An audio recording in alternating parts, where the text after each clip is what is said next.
അങ്ങനത്തെ ഒരു ട്രെയിൻ ജേണിയിലല്ലേ ഒരിക്കൽ ചേട്ടൻ മദ്രാസിലേക്ക് ഒരു സിനിമ അഭിനയിക്കാൻ പോകുമ്പോൾ കൊല്ലത്തുനിന്ന് ഒരാൾ കയറിയതും ഭക്ഷണം തന്നതും? അതെ അതെ, ഞാൻ കൊല്ലത്ത് കട്ടുറുമ്പിനും കാതുകുത്തുന്നൊരു പടത്തിൽ നായകനാണ്.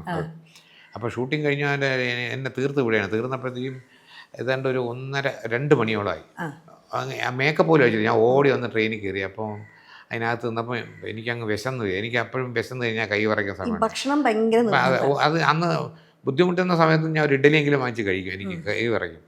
അങ്ങനെ എൻ്റെ ഒരു പരിവേഷം കണ്ടിട്ട് ചെറുപ്പക്കാരൻ ചോദിച്ചു, ഇങ്ങനെ രാജേട്ടനല്ലേ ഇങ്ങോട്ട് പോകുന്നു, ഞാൻ മദ്രാസിലൊരു ഷൂട്ടിങ്ങിൽ പോകണം, എന്ത് വല്ലാതെ ഞാൻ എനിക്ക് വിശം സഹിക്കാൻ പറ്റില്ല, ഇനിയിപ്പം കോട്ടയത്തെ ഫുഡ് കിട്ടത്തില്ല. ഒരു സെക്കൻഡ് അയാൾ പെട്ടി തുറന്നിട്ട് ഒരു പൊതിയുണ്ട്. ഇത് എൻ്റെ അമ്മ എനിക്ക് രാത്രി കഴിക്കാൻ തന്നാണ്. ആടിൻ്റെ ബ്രെയിൻ ഫ്രൈയും 3 ചപ്പാത്തി. ഞാനത് മുഴുവൻ കൊതിയോടെ കഴിച്ച്, എന്നെക്കാളും കൊതിയോടെ അയാളെ നോക്കിക്കൊണ്ടിരിക്കുന്നുണ്ട്. അയാളെ നൈറ്റ് ഫുഡല്ലേ വരും. കഴിച്ച് ഞാൻ ഇവിടെ പോകുന്നു, മദ്രാസിലോട്ട് പോകണം, ഒരു സിനിമയിലൊരു ചെറിയ വേഷം കിട്ടിയിട്ടുണ്ട്, തമ്പി കണ്ണൻ, അതിൽ അഭിനയിക്കണം. ഞാൻ ചോദിച്ചു എന്താ പേര്? എൻ്റെ പേര് സുരേഷ് ഗോപി. അങ്ങനെ സുരേഷ് ഗോപി പരിചയപ്പെടുന്നത്. അദ്ദേഹത്തിനുള്ള ബന്ധം എങ്ങനെയായിരുന്നു?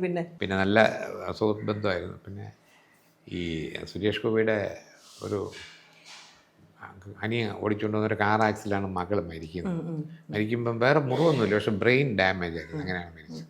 അതിനുശേഷം പിന്നെ സുരേഷ് ഗോപി ബ്രെയിൻ കഴിച്ചിട്ടേ ഇല്ല, ജീവിതത്തിൽ കഴിച്ചിട്ടില്ല. അതൊക്കെ വലിയ പ്രിൻസിപ്പിളുള്ള ആളാണ്.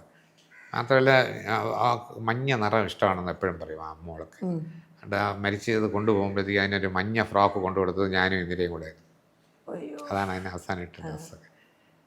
അങ്ങനെ ഒരു കണക്ഷൻ.